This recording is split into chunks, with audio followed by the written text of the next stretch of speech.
Bonjour, aujourd'hui je vais parler de déplacement élémentaire, surface élémentaire et volume élémentaire dans le système de coordonnées cartésiennes.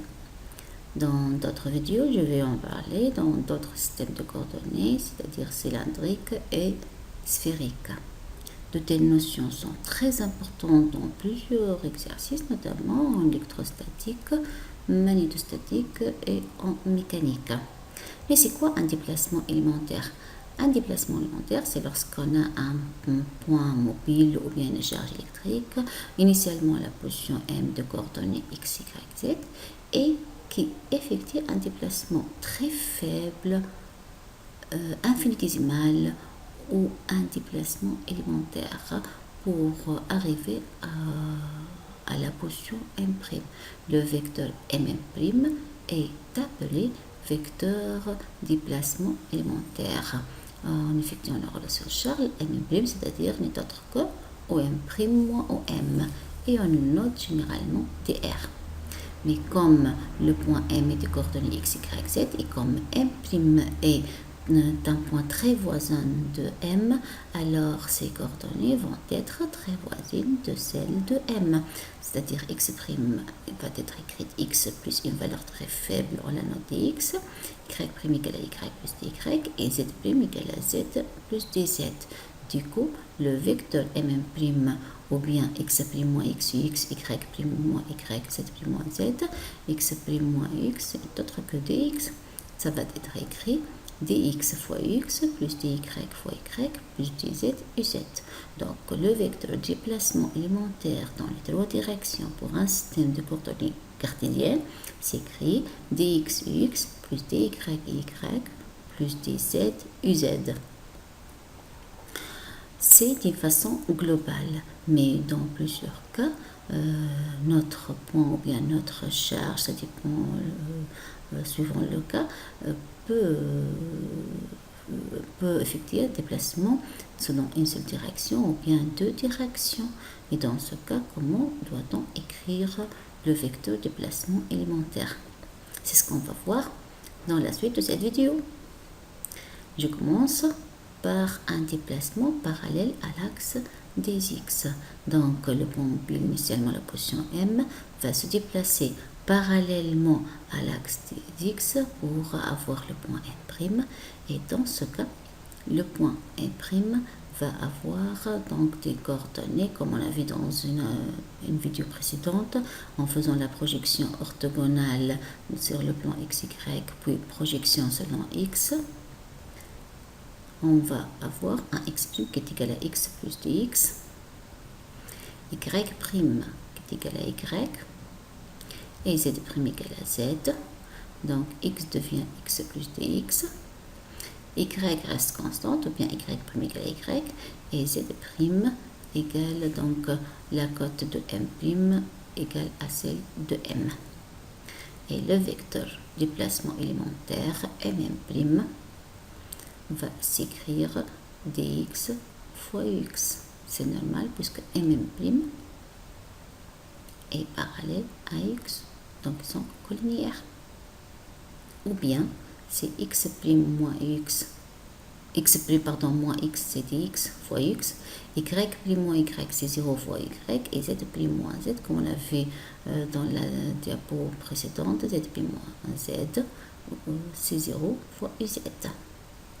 Lorsque maintenant le point M effectue un déplacement parallèle à l'axe des y, comment on va écrire le vecteur déplacement MM'? Dans ce cas, normalement, MM', ça va être dy fois y. En effet, si les coordonnées du point M sont x, y et z, les coordonnées du point M' vont être, donc en faisant la projection orthogonale sur le plan x ou y, puis projection perpendiculaire à l'axe des x, on obtient un x' qui est égal à x. La projection orthogonale sur l'axe des y, on obtient un y' qui est égal à y plus dy. Projection sur l'axe des z, normalement, ça donne z' égale à z. Donc, x reste constante, y devient y plus y, et z prime égale à z, ou bien z reste constante. Du coup, le vecteur déplacement élémentaire dr ou bien mm', ça va s'écrire dy fois uy. Maintenant, lorsqu'on a un déplacement élémentaire parallèle à l'axe dz, le point mobile passe du point M au point M', et le vecteur déplacement mm', normalement, il va être collinéaire à uz. Donc, les coordonnées du point M' vont être x' qui est égal à x, y' est égal à y, et z' qui est égal à z plus dz.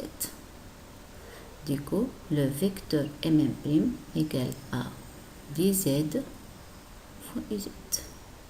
Donc, x reste constante, y reste constante, mais z qui va changer devient z' qui est égal à z plus dz, et le vecteur du déplacement mm' s'écrit dans ce cas dz fois uz. Maintenant, je vais passer au cas où deux coordonnées peuvent changer lors d'un déplacement élémentaire. Par exemple, je commence par un déplacement dans le plan y au z. Un déplacement dans le plan y au z, c'est-à-dire on a un déplacement parallèle à l'axe des y et un déplacement parallèle à l'axe des z. Donc le point M, initialement, le point mobile initialement au point M, ou bien à la position M, change de la position M à la position M', et M', le vecteur M', ça va s'écrire dz fois uz plus dy fois y, ou bien dy fois y plus dz fois uz.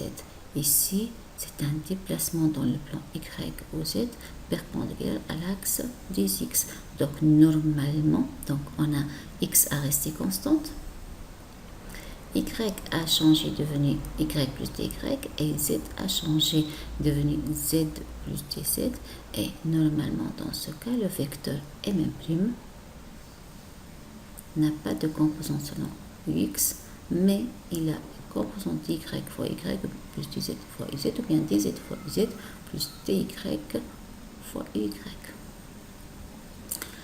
Donc x a resté constante, x m égale à x m', y m et y m' ne sont pas les mêmes, y' égale à y plus y, et zm et zm' ne sont pas aussi les mêmes. Maintenant, je vais passer au cas où x change, devient x' qui est égal à x plus dx. C'est y qui va rester constante, et c'est z qui va changer, devenir z' égale à z plus dz. Donc remarquez bien ici qu'on a un déplacement perpendiculaire à l'axe des y, perpendiculaire à l'axe des y, donc c'est dans le plan parallèle à x au z. Donc dans ce cas, le point M, le point mobile initialement à la position M, va effectuer un déplacement selon l'axe des x plus un déplacement selon l'axe des z. Donc le point mobile initialement à la position M devient la position M', et le vecteur de déplacement élémentaire M', ça va s'écrire c'est dx fois x plus dz fois uz, ou bien dz fois uz plus dx fois ux.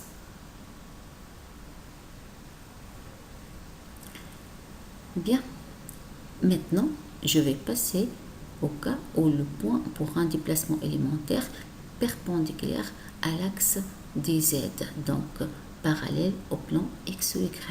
Dans ce cas, le point mobile initialement la position M va se déplacer vers une position M', tout en changeant x et y.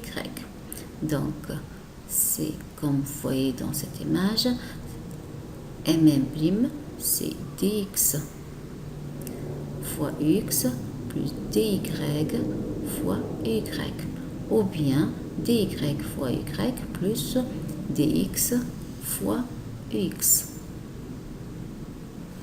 mm' égale dy fois y plus dx fois x.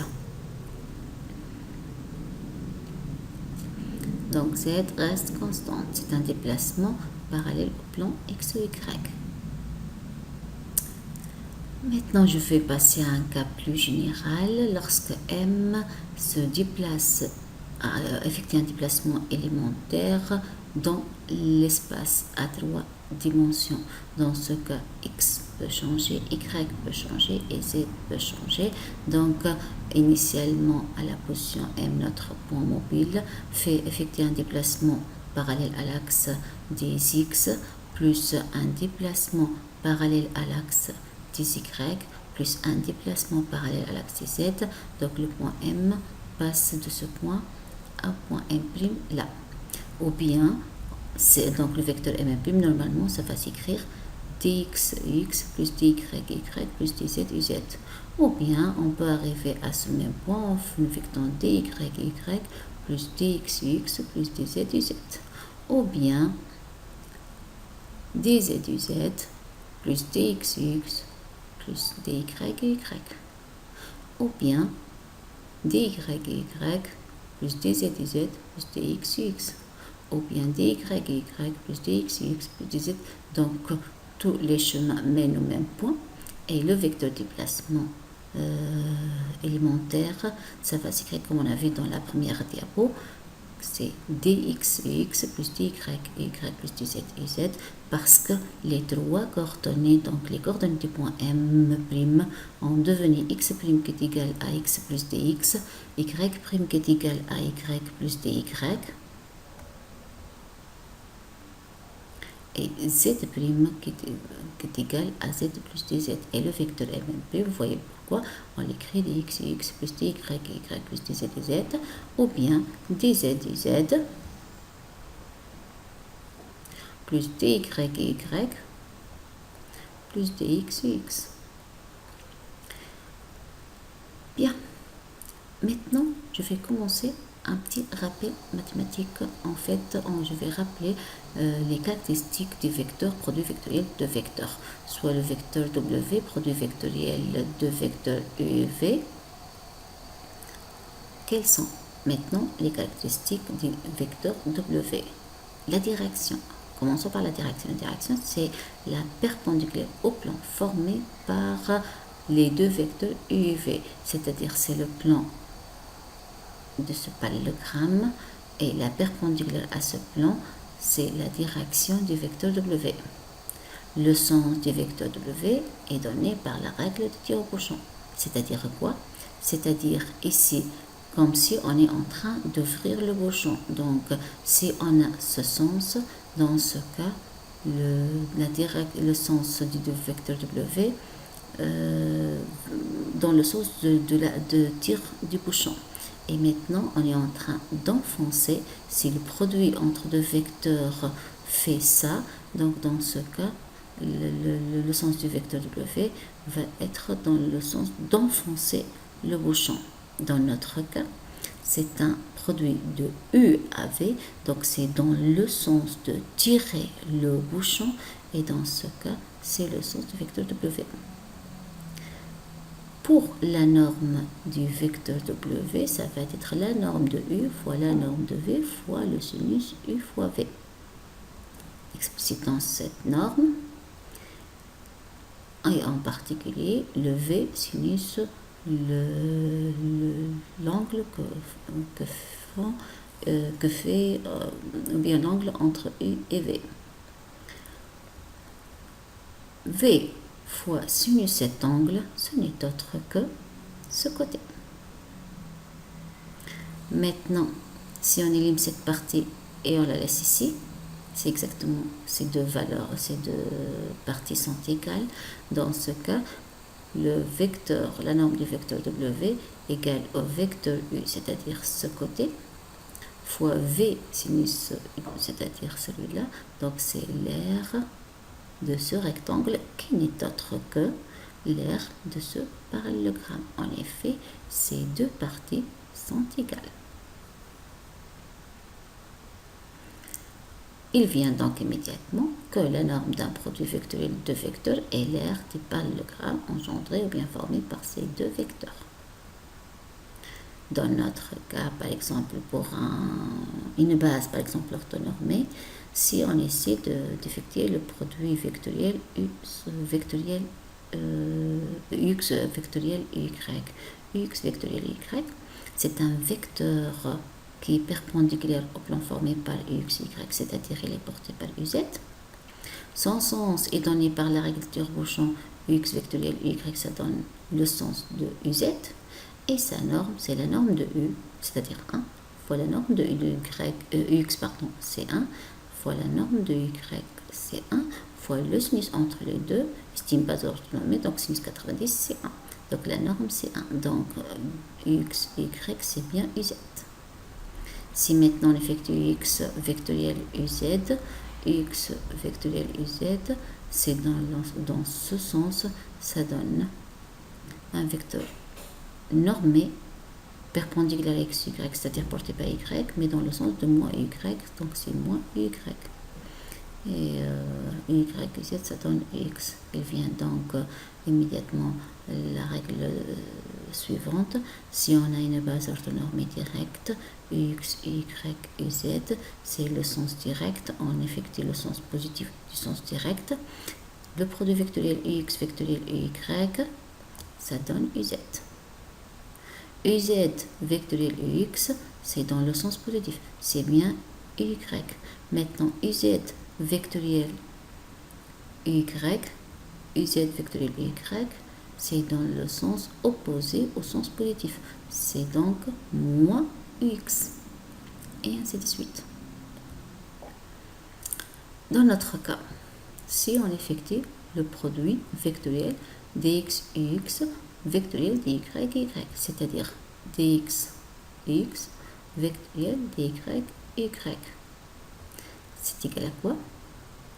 C'est égal à dx dy fois ux vectoriel y. Ux vectoriel y, on est dans le sens positif, c'est uz. Donc c'est dx, dy, uz. Donc c'est un vecteur porté par uz. Sa norme, c'est l'aire de ce carré, bien de ce rectangle, et son sens est porté par uz. C'est en fait, c'est un vecteur dont la valeur cette surface et qui est perpendiculaire à cette surface, c'est le vecteur surface élémentaire dsxy. Maintenant, le vecteur dsxz, le vecteur dsxz y, c'est un vecteur qui peut être obtenu en faisant le produit vectoriel dz uz vectoriel dx ux. Donc, c'est dz fois dx fois uz vectoriel ux. uz vectoriel ux, c'est bien y. Donc, en fait, c'est le vecteur, cette surface qui délimite deux déplacements élémentaires.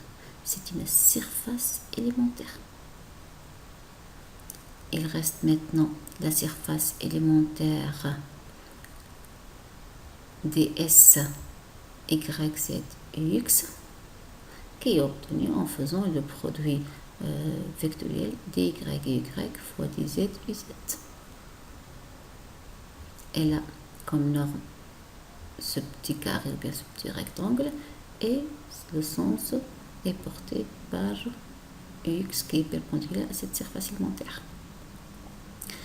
Maintenant, le volume qui délimite ces déplacements élémentaires, donc on a tout un cube dont le volume peut être obtenu en faisant le produit mixte dx x vectoriel dy y, c'est-à-dire c'est le vecteur ds x y z, c'est-à-dire cette surface, fois ds z, c'est-à-dire fois cette hauteur plutôt. On peut l'obtenir aussi en faisant le vecteur surface celui-là fois cette hauteur, ou bien celui-là fois cette hauteur. Donc finalement, pour l'obtenir, le résultat définitif, c'est dx, dy, dz, dy, dz, dx, dx, dy, dz. Ce volume qui délimite les déplacements élémentaires est appelé volume élémentaire dans le cas d'un système de coordonnées cartésiennes. Alors, je m'arrête à ce stade et à la fois prochaine. Merci.